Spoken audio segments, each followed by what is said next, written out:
ma kale oo aad bulshada uga dhexdhaca lamaanayaasha saddex qodob baan kusoo koobaya waa qodobo badan qofkiiba isbedelayo wanaagii iyo kalgacalkii wixii aad barigii hore ku taqaanay aad ka waaysa hadduu doono dan buu lahaa nin dan lima daala baa la yidhi markaa hala yaaban qofka dantii buu gaadhay dan kastaba ha ahaato talabaad adigaagu dib ma isu xisaabsan ma laga yaabaa wixii aad kusoo xirogelisay iyo wanaagii iyo kartidii iyo aqoontii buu kaa waayay oo been baad ku dhaqmaysa markii horeba ta saddexaad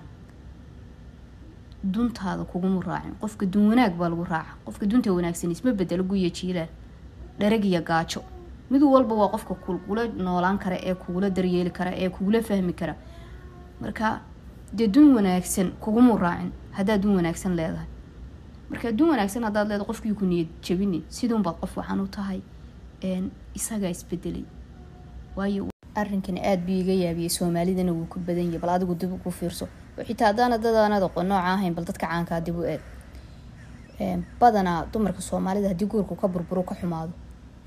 ma raadsato qof nadiif oo waxaan ku yiri